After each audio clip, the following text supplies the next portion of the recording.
Welcome to Chapter 19, Complementary, Alternative, and Integrative Interventions for Treatment of PTSD. This is from Effective Treatments for PTSD, the 3rd edition, by Lang and Niles. And I am Ann Lemon. It's June 2021.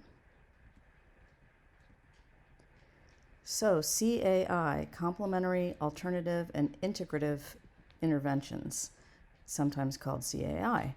These are treatments that aren't part of standardized Western medicine. So they're not pharmacological, psychotherapeutic, cognitive, behavioral, or any of the other interventions listed in the previous chapters in the book. And it is worth explaining Western medicine versus Eastern medicine if you see them as polarities. In Western medicine, it's generally seen that the body is like a machine, and there is a war on the disease of the body, with the doctor as the general and the body as territory. Whereas the Eastern sort of form is thinking of the body as a garden, and the goal is to restore the natural balance of the garden, and the doctor and patient are partners in the process.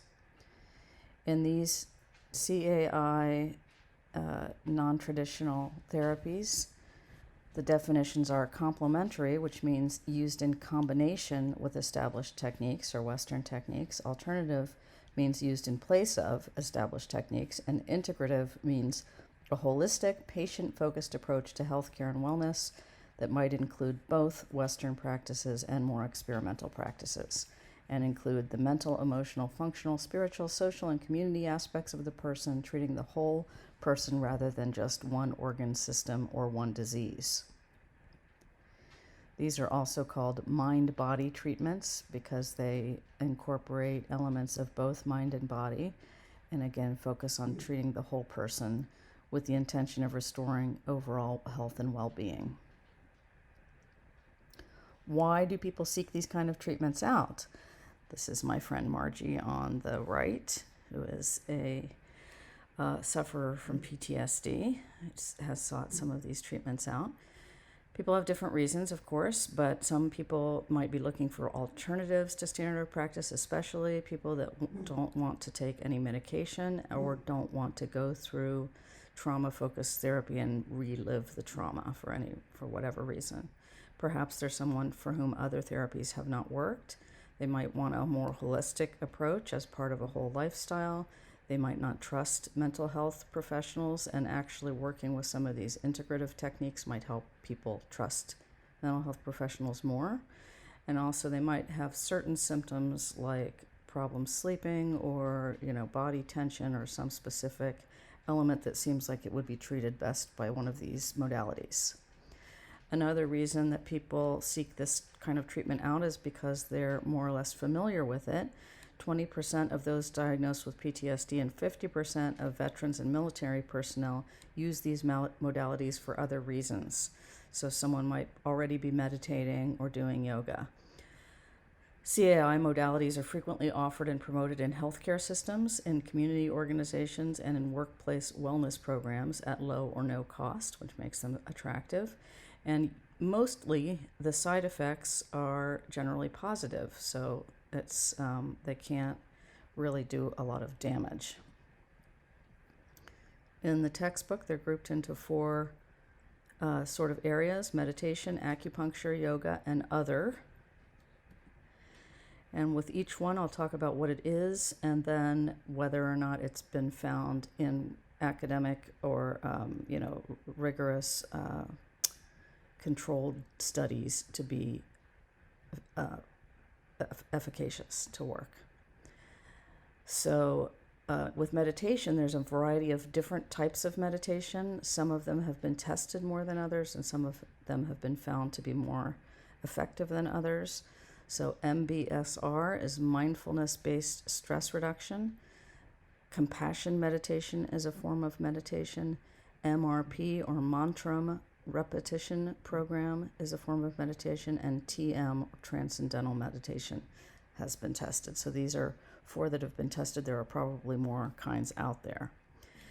This overall, there is insufficient evidence to recommend meditation as a treatment for PTSD. Of course, it's useful for other things. With all of these treatments, if there's insufficient evidence, it does not mean that they are not working. It just means that there is not enough evidence yet to decide whether or not they're effective. So with these different types of meditation, they found that mindfulness-based stress reduction is unlikely to become a standalone treatment. It does have other benefits, but it does not seem to work on PTSD. Compassion meditation shows some clinical promise. That is a form of meditation where you focus on extending compassion from yourself to other people. And MRP is showing promising evidence. That's the mantra repetition. And transcendental meditation has been studied in a rigorous 2018 study. They found it was promising and effective at reducing physiological arousal. So one commonality between all of these different CAI techniques is that they do focus, again, on mind and body. So some of the physical symptoms of PTSD can be helped, especially. So what's needed in meditation, as with some of these other methods, is more standardized testing and a better understanding of exactly what is happening differently between the different types of meditation and why some work better than others. Acupuncture, I found a little short film to demonstrate. I think this is one of the more interesting alternative treatments. Whoops. Oh, now I've got to embed this. Nope. Okay, I will. With acupuncture, I found a little short film. We'll watch it. It's interesting and one of the more effective treatments in this chapter. Play the video. Blip, blip, blip.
Hope you enjoyed that patriotic music.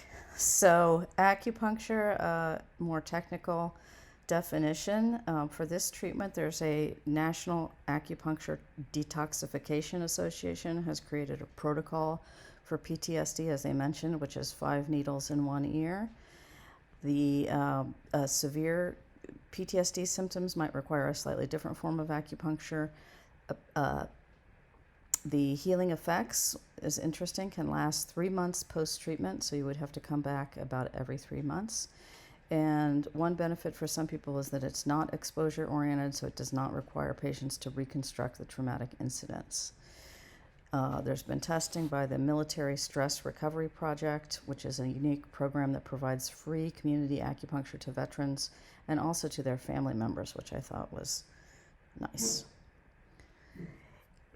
The efficacy of acupuncture is promising. It's an intervention with emerging evidence. They've had a positive effect in a sample of community-dwelling adults based on a self-report measure of PTSD symptoms. There was no evidence of difference between acupuncture and CBT therapy, so it's equivalent to CBT therapy. In a second study, there was no evidence of a difference between electroacupuncture and paroxetine, which is a medication used to treat PTSD. And probably most promising, in a randomized study of service members with PTSD, the group that received acupuncture in addition to their usual care showed significantly greater clinical improvement. So the idea of making it an integrative treatment, of doing traditional trauma treatment plus acupuncture, seems like a great idea. All right, yoga. There's, again, many different types of yoga practice. The collected data that's been reviewed in the book is from 3 different kinds of yoga: Sudarshan Kriya or Sky Yoga, Kripalu Yoga, and trauma-informed yoga. Other practices also might be beneficial but have not been tested. The efficacy of yoga was found that it has promising evidence. Pilot studies found a positive effect when compared with those on a waiting list. One study found significantly greater symptom reductions for yoga versus supportive health education. So yoga instruction versus health instruction reduced more symptoms of PTSD. It's not really understood or known which aspects of yoga are the things that work, whether it's the breathing or the movements or the physical effect on the body. So for more standardized treatment, more research again has to be done. SomaticExperiencing is another one of our alternative treatments. I had not heard of this. And what it is, pause. Hey, honey, can you give me about 10 minutes of silence? Okay. SomaticExperiencing is another form of alternative treatment that I had not heard of. In this therapy, the therapist integrates mind-body components with more traditional talk therapy. So by focusing on the body sensations and emotions that arise with trauma memories, individuals learn to tolerate negative feelings and regulate their physiological reactions. So I think of it as being sort of traditional trauma therapy or prolonged exposure therapy plus an emphasis on bodily sensations. It does not require necessarily written or oral retelling of specific traumatic events. The patient can just recall the events in their mind, and sometimes it includes pressure or other therapeutic touch by the practitioner. And the idea is to calm the bodily sensations, and then those in turn affect how the brain reacts. It is considered an intervention with emerging evidence. In a sample in Israeli trial, individuals with PTSD found a positive effect when compared with those on a waiting list. It was a good-sized trial, over 60 participants, that led to the classification as promising. And again, like the acupuncture idea, it's at the intersection between traditional trauma therapy and alternative therapies, so integrating elements of both, which seems to make it more efficacious. Another non-traditional treatment is PsychoKishi Kenkyoto, or SKK, which is a traditional Japanese herbal formula used to treat stress and anxiety. It's a mixture of different herbs.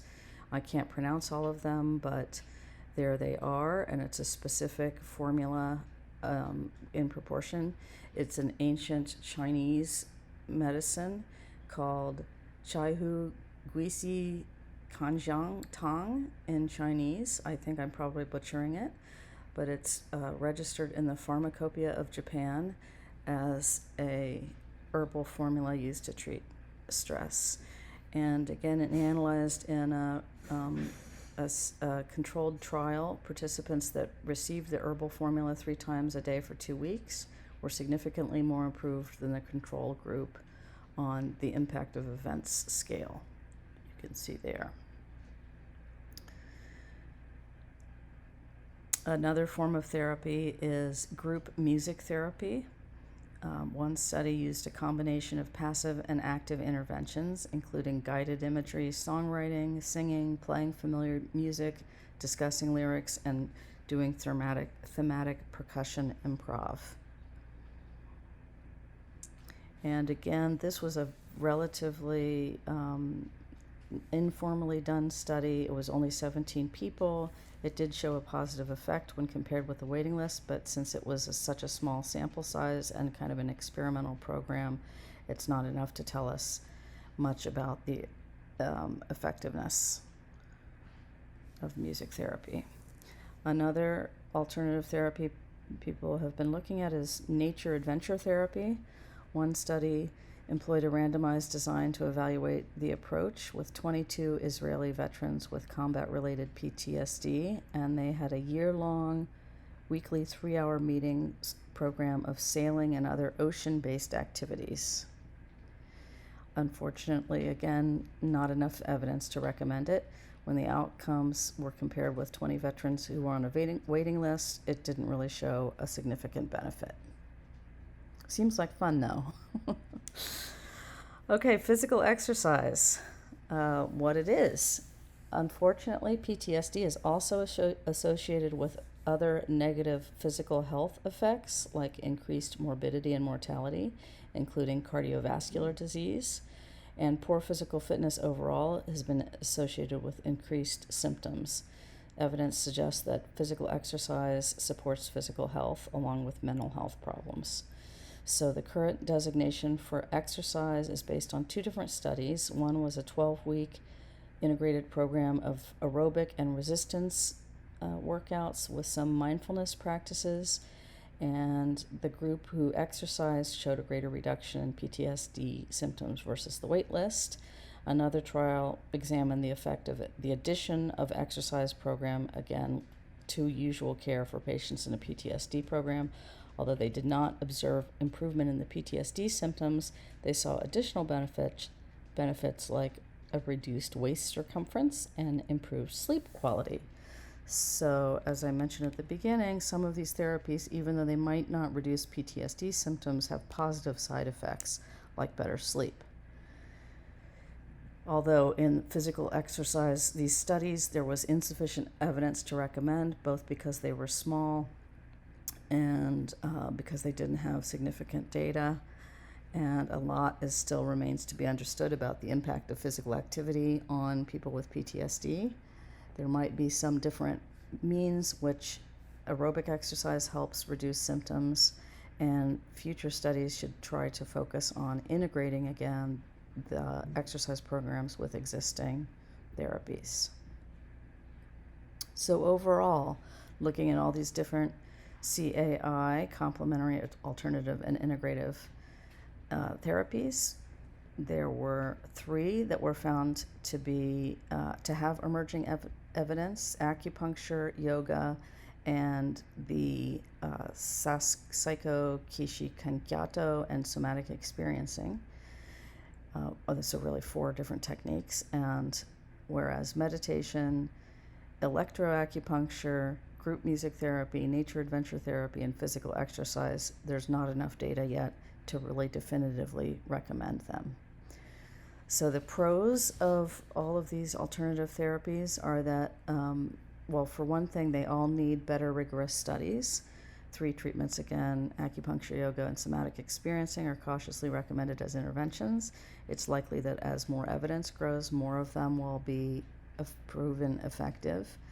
And many of them do not target, or many of the studies have not measured reductions in specific symptoms. So the benefits could be underestimated because they could help with specific symptoms. On the con side, patients may seek these therapies in order to replace or avoid treatments that have more evidence. So people in particular might be afraid of trauma therapy that causes them to have to re-experience the trauma and be looking for shortcuts or ways out. Sometimes CAI therapies may foster that avoidance or cultivate dependence on the therapist or the therapy if they're applied inappropriately. For example, an instructor who suggests that certain yoga moves might trigger trauma is going to perpetuate the idea that internal sensations can be dangerous. So they could work against traditional therapy. Some other considerations are that, of course, there have to be qualified practitioners, just like with traditional therapists. Some people are good, some people are not so good, and there needs to be a good match between the client and the therapist. Some patients prefer doing things in group versus individual. Some of these treatments have both options. For example, yoga you could do in a group or alone, and the music therapy could be a social bonding opportunity. Some of the treatments are easier to maintain on your own than others, so that could be a benefit for people that can't always afford or aren't always able to get to treatment. For example, a yoga or mindfulness practice could be done on one's own. But other people might prefer a more passive treatment like acupuncture or physical training, where someone else guides them. And accessibility and affordability of all these treatments varies and could be an issue. It could be, not easy to find an acupuncturist who focuses on PTSD or a somatic experiencing therapist or whatever you're looking for. So the upshot, I think, in looking at these is that for a person who is persistently trying to find help for their symptoms, you might as well, or they might as well, go ahead and try some of these. They, in general, can't hurt and might help. And I think this quote is applicable. Trauma is hell on earth, and trauma resolved is a gift from the gods. So whatever works, if it works, go for it. And that's it. Bye.